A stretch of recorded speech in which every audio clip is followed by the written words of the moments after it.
فاعوذ باللہ من الشیطان الرجیم بسم اللہ الرحمن الرحیم قد افلح من تزکا وذکر اسم ربه فصلی وقال النبی صلی اللہ علیہ وسلم۔ آج کی اس مجلس میں میری تقریر کا عنوان نماز کی اہمیت ہے۔ اللہ رب العزت سے دعا ہے کہ مجھے صحیح صحیح کہنے اور ہم سب کو اس پر عمل کرنے کی توفیق عطا فرمائے۔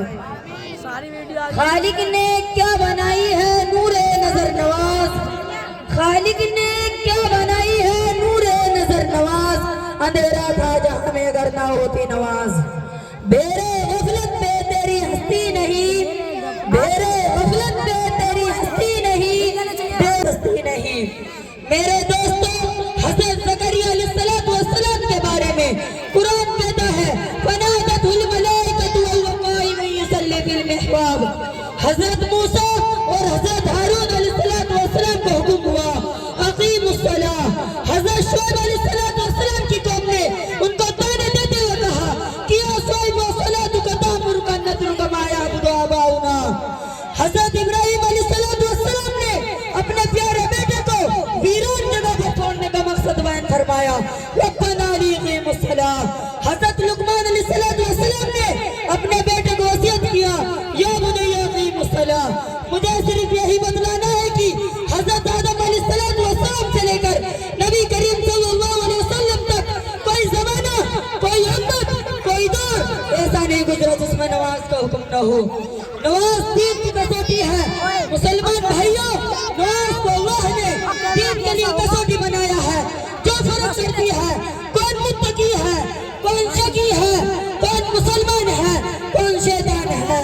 لوگ تو اس کو ولی مانتے ہیں جس کے تعبیر سے آرام ملتا ہے۔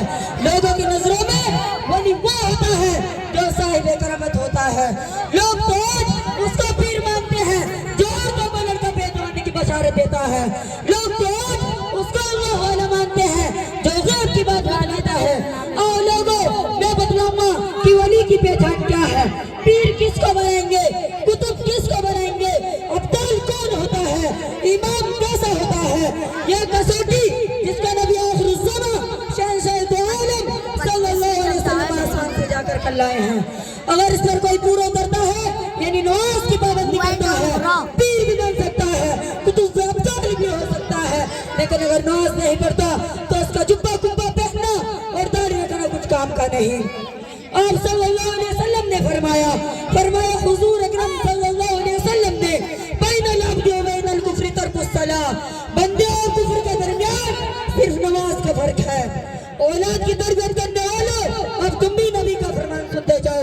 آپ صلی اللہ علیہ وسلم نے فرمایا جب بچہ 7 سال کا ہو جائے تو اس کو نماز کا حکم دو، جب بچہ 10 سال کا ہو جائے تو اس کی ترک الصلاۃ کی صورت میں اس کی پٹائی کی جائے۔ امام سلیمان خطابی جو کہ اپنے وقت کے دلیل و قدر عالم ہیں فرماتے ہیں کہ حدیث اس بات پر دلالت کرتی ہے کہ اگر بچہ اس حال میں بالغ ہوا کہ وہ نماز نہیں پڑھتا تو اس کے خطرناک نتائج برآمد ہوں گے۔ آج کے دور میں پہلے تو بچے کو پیار میں بگاڑ دیتے ہیں، بعد میں شک و شکایتیں کرتے پھرتے ہیں۔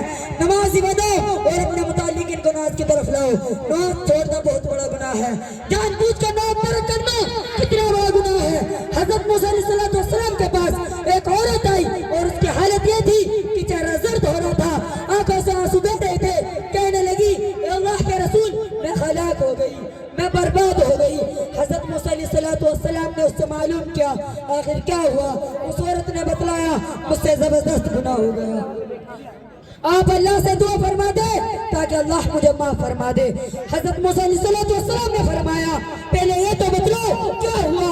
اس عورت نے بتلایا اے اللہ کے نبی اسے زنا کا صدور ہو گیا، پھر لڑکا پیدا ہو گیا، میں نے اس کو قتل کر دیا۔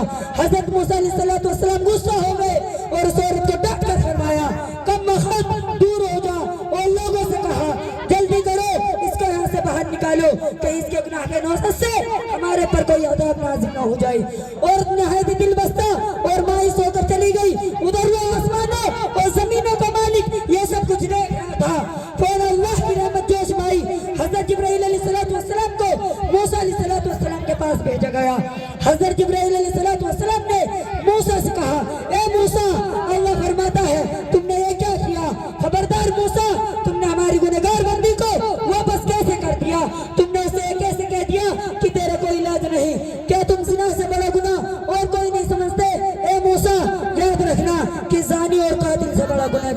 کچھ کرنے والا چھوڑنے والا ہے. اللہ ہم سب کی حفاظت فرمائے. وآخر دعوانا الحمدللہ رب العالمین.